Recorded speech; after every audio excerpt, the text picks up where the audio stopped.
one of the main concern that a seller will have, when using a third-party review collecting software is that compliant with Amazon TOS? So it's going to be fascinating to see how that shakes out. It may take a few years for it to totally shake out. If there is no message in between from the buyer, so could you walk us through the sequence or the workflow on?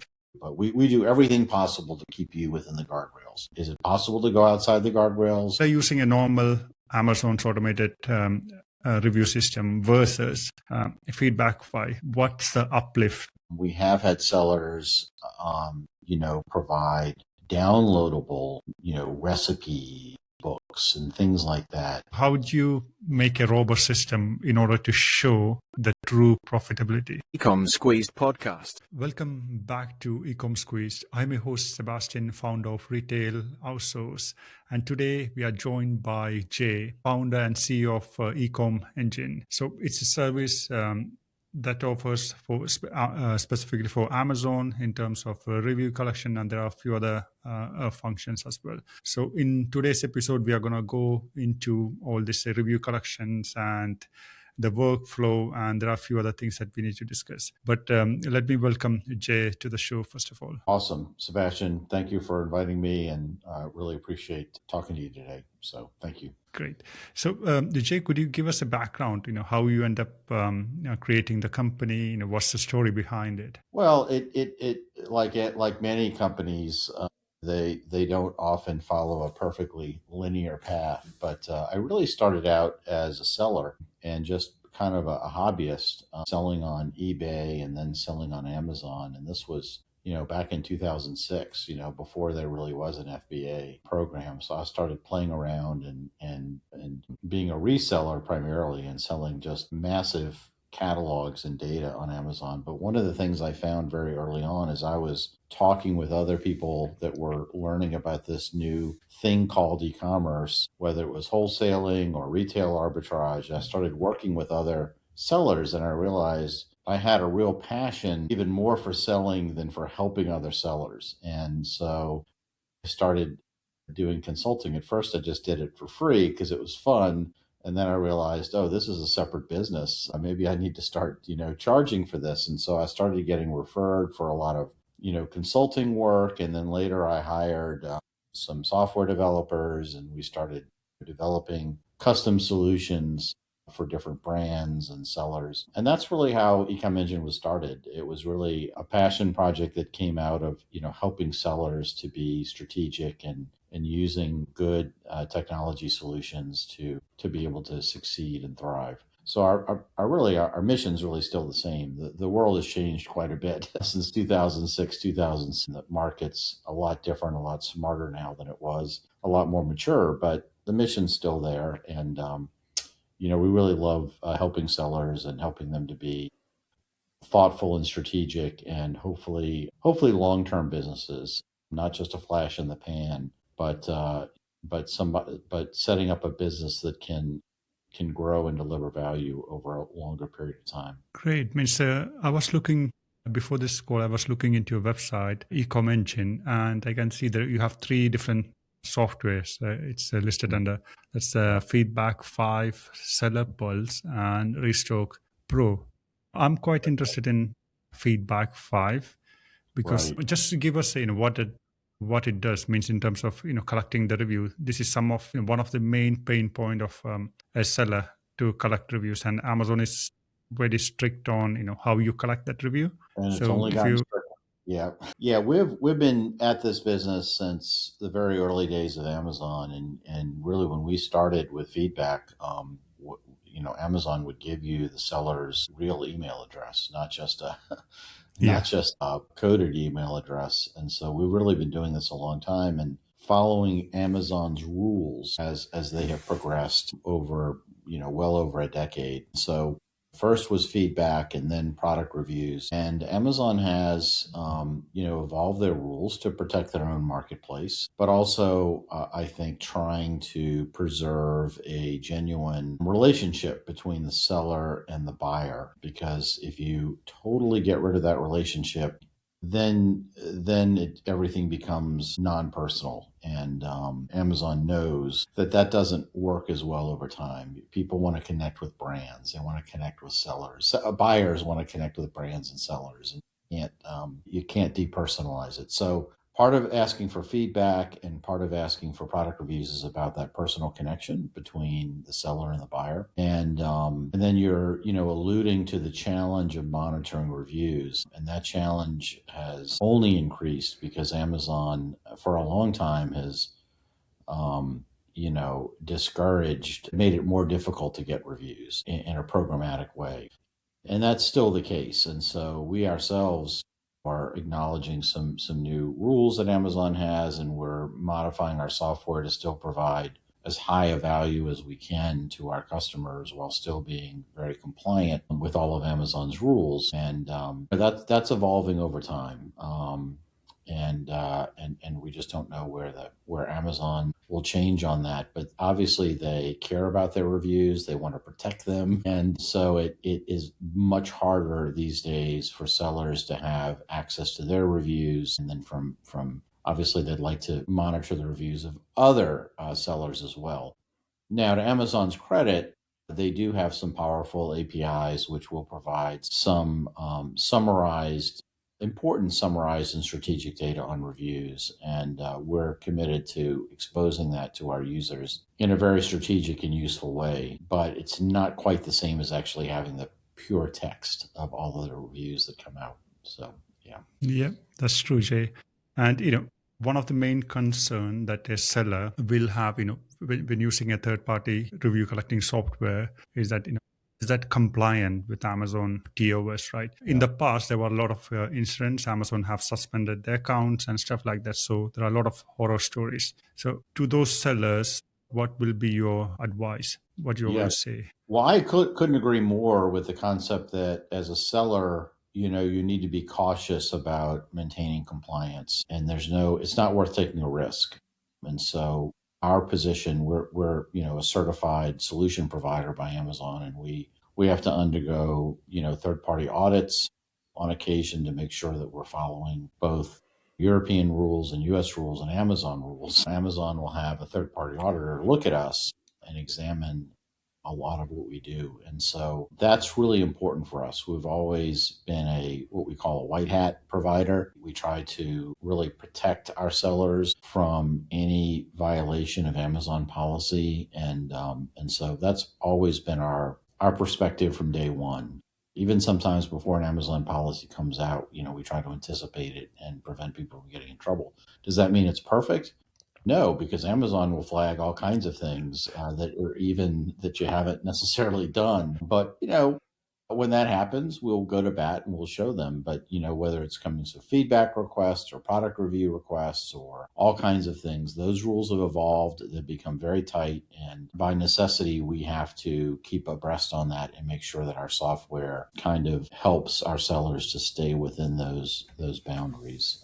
That's been part of our reason for existence from day one, is to make sure that we keep our people from getting in trouble.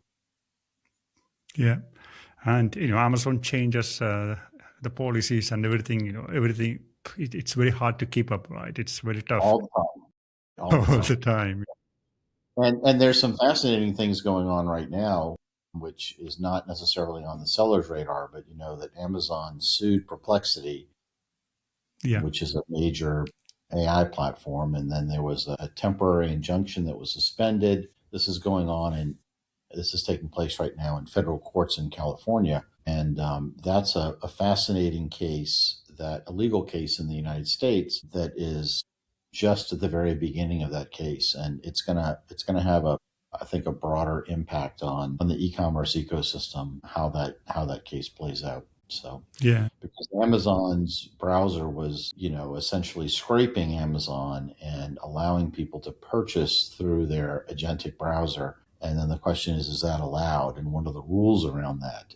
And it's going to be fascinating to see how that legal conversation takes place between Perplexity and Amazon, and then also the broader community. Because Amazon scrapes everybody too. I mean, they're out there Yeah, true. Yeah. scraping. Is So it- it's did going to be they- fascinating to see how that shakes out.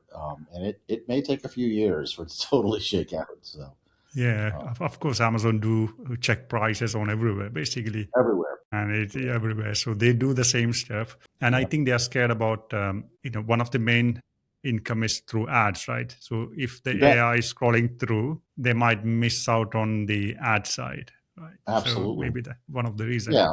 It was, close to a decade ago now, or maybe a little less, but Amazon overtook Google, right, as the search engine of record for products.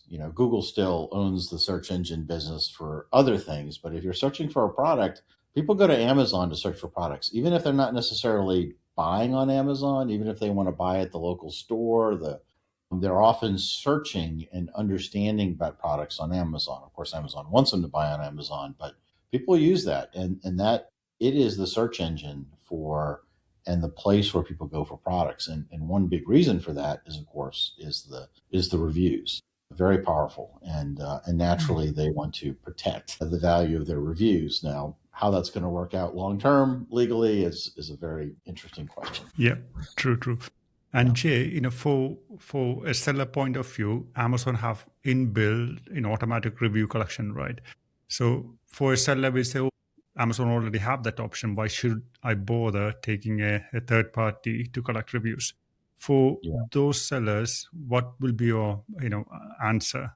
Yeah, well, there are a few things about that. It's true that Amazon does request reviews by using within Amazon's rules, by using their systems to request feedback and reviews, it allows for a more personalized approach. And sometimes there's timing issues depending on what category you're in, when you send it, how you send it can make a difference. And even though there's far less personalized notes, because you can use Amazon's system with their more automated approach to sending requests for feedback and reviews, but you can still send your own with your own logo on it. And there are rules around that, and you have to abide by those rules. But some brands feel like that's important for them.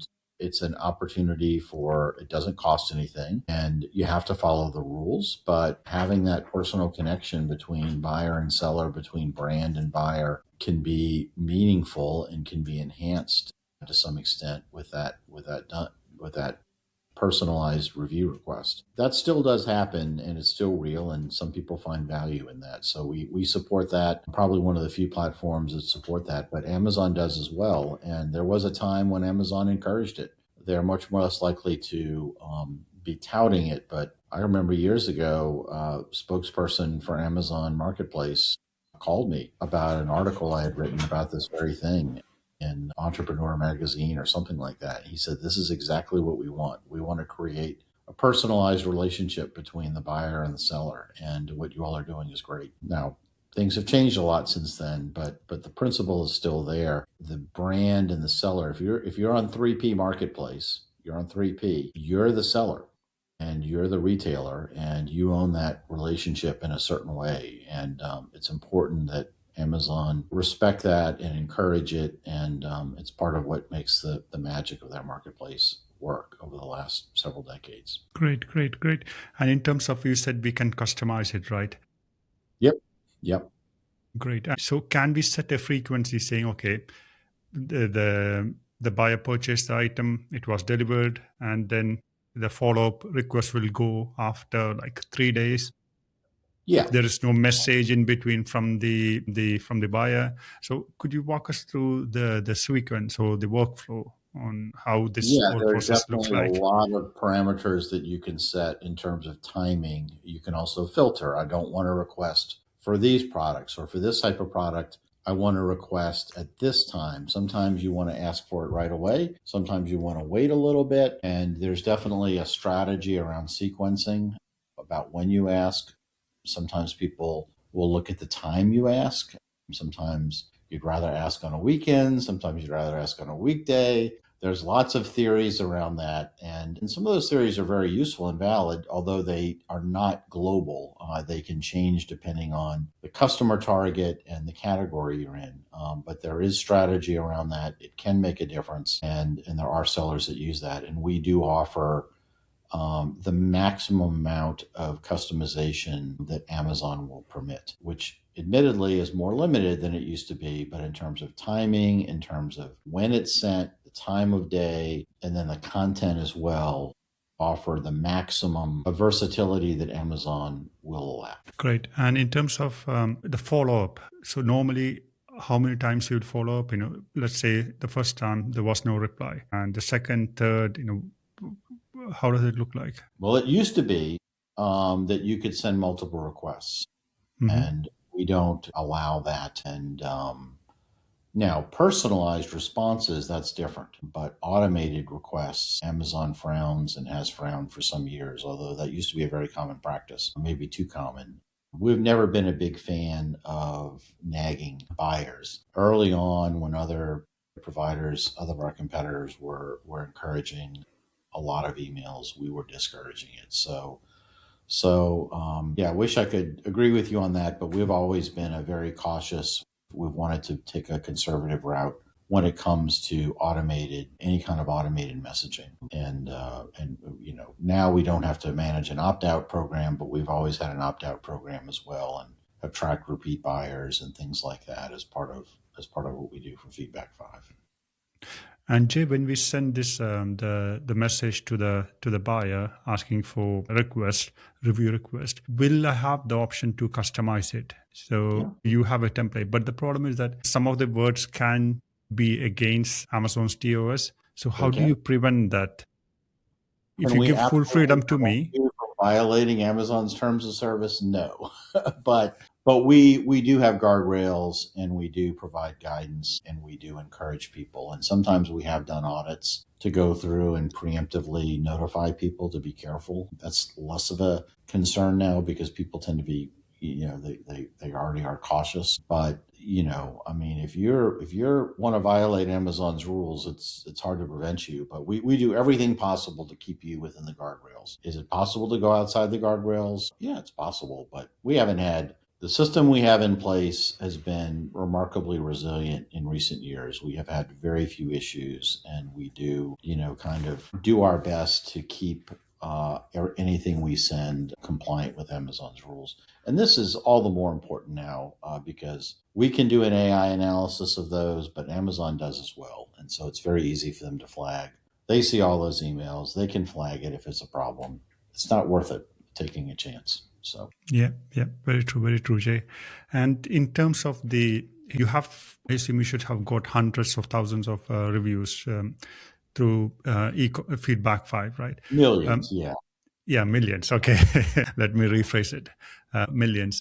What seller using a normal Amazon's automated review system versus FeedbackFive? What's the uplift that you are getting? How much more percentage? It totally varies. I mean, we all know that it's low for feedback and reviews compared to what it was 10 years ago. The response rates are lower, but there is a lift. It does vary by category. It varies by technique, but there certainly is a lift. And like anything in marketing, attribution is tricky. Yeah. And sometimes having a good branding experience, whether it's in packaging, in the product itself, and in the email follow-up, all of that is part of a branding touch and can influence not just the reviews and the feedback, but can also influence future buying decisions and coming back to you to buy other products. Great. Jay, you just mentioned about the inserts. Is that something that you encourage, or if a seller want to do a product insert, is there any template that you provide within your eComEngine service? Yeah, that's a really good question, and frankly, not something that I have the absolute latest rules are. We have had sellers, provide downloadable recipe books and things like that. And there are some rules around that. And I think that some of that is still permissible provided the guidelines are done. So sometimes you can provide information to your customers through the Amazon ecosystem. Now you have inserts. You got to follow the rules on the inserts, because if you have inserts that are clearly overly influenced positive reviews, that can flag an Amazon trigger. And so there are rules around that, and we encourage people to meet those reviews. But having instructions, information, branding material, you're creating a brand on Amazon. And if someone goes to your website to learn more about your brand, to join your social media group, or to sign up for repeat emails, that's always allowed. There's no rule against that. That's just part of the free market. But if you're deliberately using Amazon's system to divert customers away from Amazon, that's Amazon knows that game all too well, and they spend a lot of time to hunt those people down and make them pay. So we're a white hat advisor, and we do not encourage any violation of those rules. At the same time, we're all for sellers creating their own brand and having Shopify stores and all of that, but just do it within the rules of Amazon so that you not get suspended. Suspension is not worth it. Just dealing with the Amazon, I'm going to say, hopefully nobody from Amazon is going to hear me, Amazon bureaucracy, and getting them to talk common sense and treat you well is something that is best avoided if you can do it. And so we've got lots of friends that out there in the marketplace that help advise people suspension prevention approaches, and we stay on board with that. Idea being, again, the sellers we work with, we want to encourage people to be professional long-term sellers. Yes, we want them to sell on Amazon, on Walmart, on Shopify, on wherever else they want to sell on. That's all great, and they should try to create their own brand. But they need to do it within Amazon's rules. Great. Yeah, Amazon is quite specific, as you just mentioned. They are. You just follow the rules, and they know you're competing with them, and that's just the way it is. But you have to compete under the rules. Yeah, and most of the time, if someone have done something, gray hat or black hat, it might work, and by the time it's outside on WhatsApp group, Amazon have already know that, right? Yeah, it's a short-term career path. Let's put it that way. Exactly. Yeah. You may have some short wins, but is it a long-term business? Is it a long-term? Yeah, true. That's why I went back to the very beginning. I said we encourage people to think long-term business, not quick win and then get killed. That's just our philosophy of business, and it's what we encourage for ourselves as well as for our users. Exactly. Amazon is too advanced to have this kind of silly stuff. Oh, they will hunt you down. Yeah, and sometimes they'll get you for things you didn't do, and that's unfortunate. That's another game. You don't want to be the example that gets beheaded in the public square. Very true, very true. And for this feedback, one of the other side of feedback is getting negative feedbacks, right? Is there any system in place to get notified, for example, and what are the actions we can take in your experience? Absolutely. If you get negative feedback, unlike reviews and feedback, there's a lot more allowance for addressing the negative feedback and even having that negative feedback removed, or asking it to be removed. This is a case where Amazon wants to encourage proactive customer support communication. And so if you have negative feedback, it's kind of like telling you, this is something, you should fix, or sometimes it's viewed as a request for better customer service. And so if you provide that customer service, you address it, Amazon doesn't have a problem with you having those communications and having feedback changed or removed. And we certainly have followed the rules and also coached our clients in how to do that properly. Reviews is a different matter. They're a lot more sticky around reviews. So you generally don't want to ask for people to change their reviews. Yeah. Great.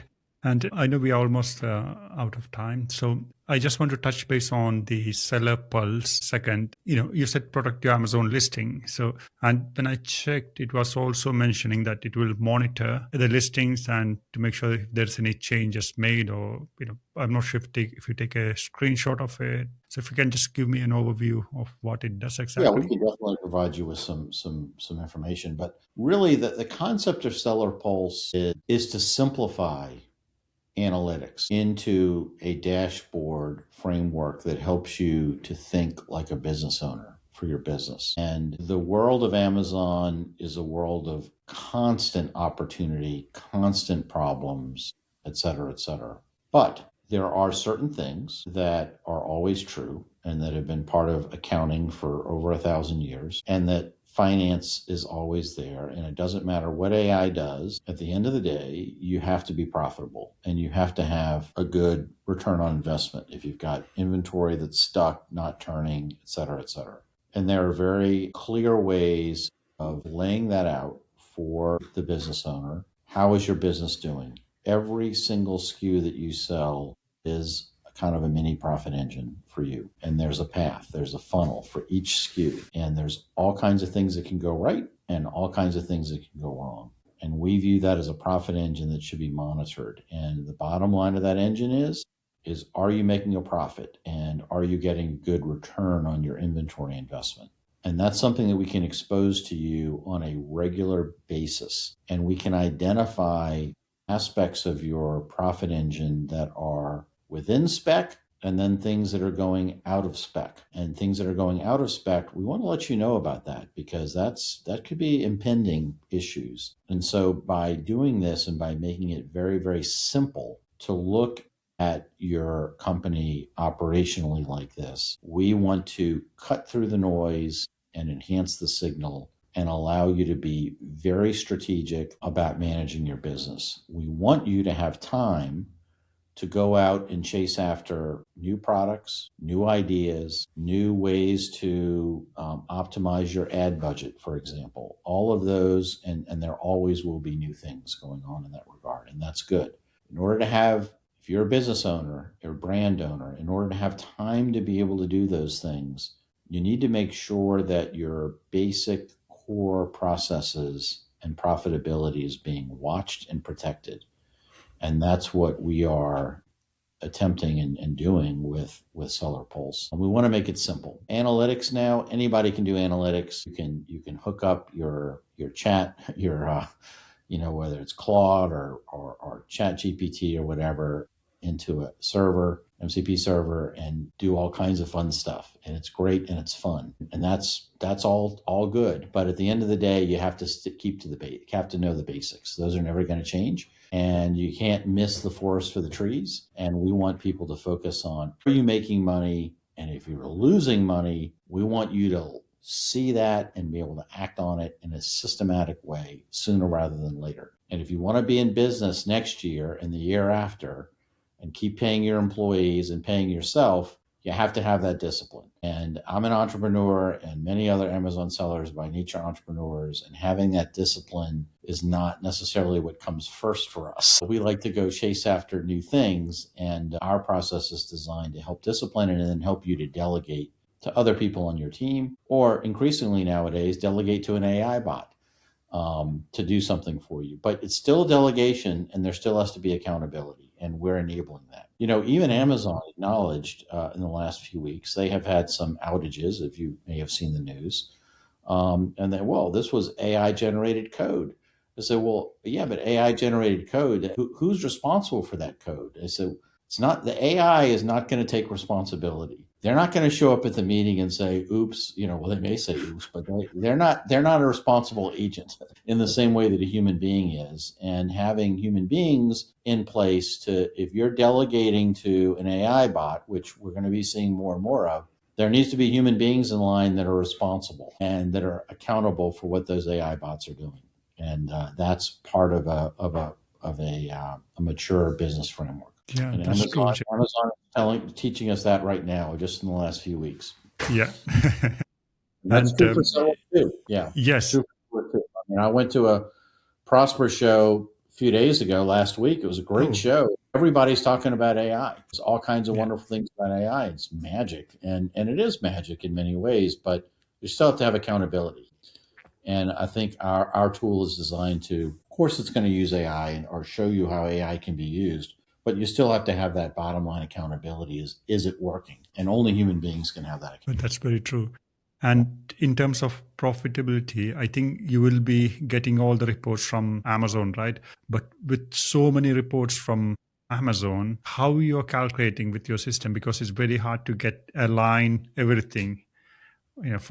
It in terms is. of each sale and what's going in your bank, because they have like DD7 system in place at the moment, and it's Yes. all kind of a messy thing, right? So how do you make a robust system in order to show the true profitability? Yes, that's a very good question. So we distinguish between financial accounting, which has to comply with GAAP rules, generally accepted accounting principles, and then management accounting. And we're focused on management accounting. We want to be as precise as possible. So obviously, there are certain things that you know that Amazon doesn't know. And most sellers would rather not share that information. And that information typically involves supply chain. That's proprietary information. What am I spending for something? How am I prepping it? What am I paying for shipping? How am I getting it into Amazon? All of that is stuff that most sellers want to keep proprietary for themselves and not share that. And so the Amazon data will get you so far. If you have to structure it to help you. You can look at a lot of ad spend issues, and you can evaluate a lot of things, and you can develop a pretty good P&L by SKU. I'm going to call it a SKU based P&L, and other financial metrics around that SKU, including a balance sheet for your P&L if you want to be a accounting geek on this. Is it perfect? No, but it can be pretty good, especially if you have that other cost supply chain data and you add that together, and then you have the core pieces in place to be able to optimize your financial performance. So it's not all coming from Amazon. Some of it has to come from you, unless you want to give it to Amazon, which they'll happy to take it if you'll give it to them. But remember, Amazon is optimizing for something more global in their platform and for themselves. They're not necessarily optimizing for your bottom line. And our clients are our sellers, and our tools are designed to optimize for their bottom line and their long-term success on the platform. And then another factor is, I'm sure you're highly aware of because you're an operator, cost of goods sold. The cost is a very nuanced question, because every time you place an order, your costs change. You can get a better deal. You can do a bulk buy. Should I do this? Am I getting some shipping discounts? Is there some new tariff fee that I need to deal with? So every time you bring new items into your inventory, the cost of goods sold. And that can be a very challenging thing for any retailer to track properly. Restock Pro does have a fairly robust system for tracking costs using a GAAP compliant methodology. But even there, there are limitations on it. And there are all kinds of ways to configure that. It's not perfect.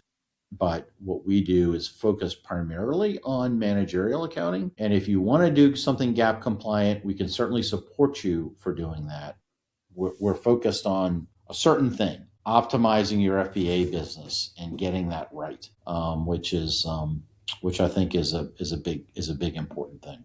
I'm not sure if that answers your question fully, but yes, definitely it does. yeah. And Jay, it's been fantastic talking to you, but I want to talk about Restock Pro, and I also want to touch base on EOS maybe on another episode.